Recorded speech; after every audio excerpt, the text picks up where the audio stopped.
Hi guys, welcome to my channel. Sa may nagtanong sa akin pala kung taga saan ako. Ako ay taga Calubian, Leyte. May asawa po ako. Kasal ako sa una. May tatlong anak, dalawang lalaki, isang babae. Kaso ngayon, dalawang lalaki na lang kasi nawala na yung yung anak kong babae. Mga ilang taon nung nagkahiwalay kami ng asawa ko kasi hindi nga kami magkasundo dahil mabisyo, iniwan ko na rin. Mga dalawang taon pinahatid ko sa kapatid ko yung mga anak ko dito sa Pampanga, kaya hanggang ngayon andito kami. Dito pa rin kami nakatira. Isa po akong security, single mom. May naging kalibin po ako noon. 5 years din kami nagsama. Nakipaghiwalay din ako kasi hindi rin kami magkasundo. Mabisyo. Ayaw ko sa taong mabisyo. Gusto ko tutok ka sa pamilya. O family oriented ka. Hindi ka barkada oriented. Yun ang gusto ko. Ngayon, hindi niya kayang ibigay. Kaya ako na lang nag-exit. Kasi ayaw kong ma-stress. Nakaka-stress yung may kasama ka sa buhay na ganun. Consumption. Kaya po ako nag-encourage mag-vlog. Kasi katulad yan, pag-out ko, gagawin ko niyan sa bahay, maglinis, o kaya magluto, mag-asikaso ng estudyante ko, kasi 6 to 6 yung pasok ko. Pagkatapos niyan, manonood lang ako ng YouTube, mga movies, o kaya mga video ako mag-isa. Nainggan niyo akong mag-vlog para kung papala rin tayo dito sa pagko-content, kasi wala kaming sariling bahay. Malay natin, di ba? Magkasahod ako, di ba? Paunti-unti magkakaano ako ng bahay, makapagpatayo ako. Kasi isa na rin itong stepping stone, di ba? Abang tuloy-tuloy lang sa pag-upload. Yun lang talaga yung goal ko. Na para makano, kasi wala kami sariling bahay, nangungupahan lang kami dito. Upa namin dito is 2,500, bukod pa yung kuryente at saka tubig. Nasa 3,500 all in all. Ngayon po, kasama ko dito sa bahay yung mga anak ko sa una, dalawang lalaki. Yung dalawang babae na anak ko sa kalibin ko dati, nasa Tarlac.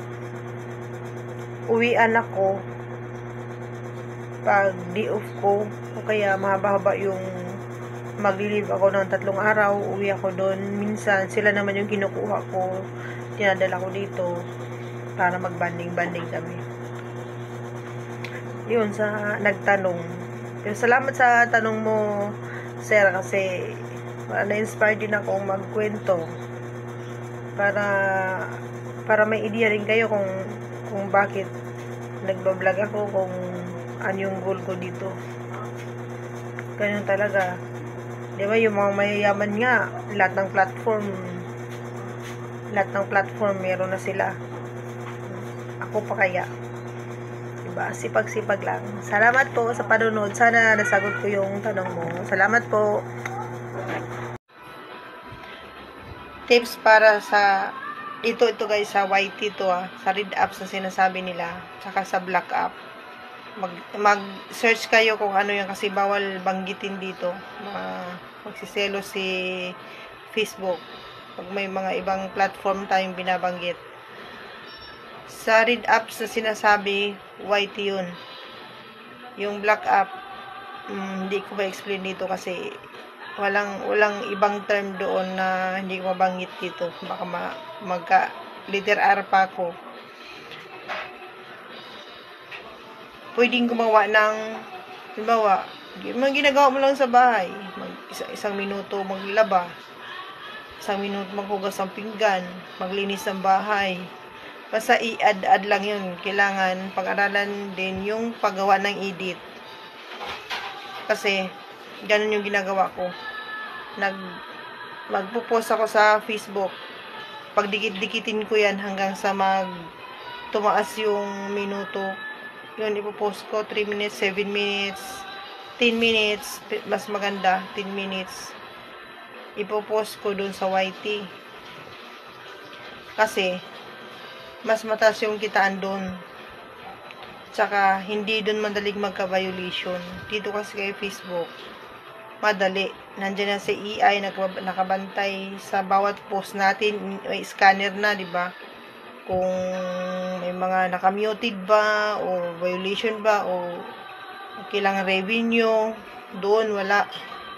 Kahit anong pang i-edit mo dyan, basta nakasunod ka lang doon sa minimum ng minutes nila.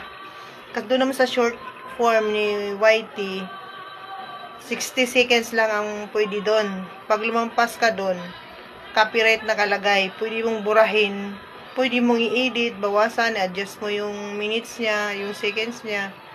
Basta hanggang 60 seconds lang doon yung short form.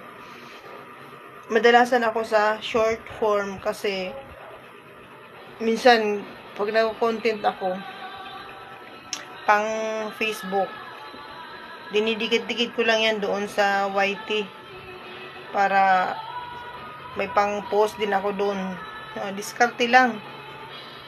Mag-tutorial kayo paano gumawa ng, madali lang gumawa ng account doon, tapos mag-download kayo ng YT Studio.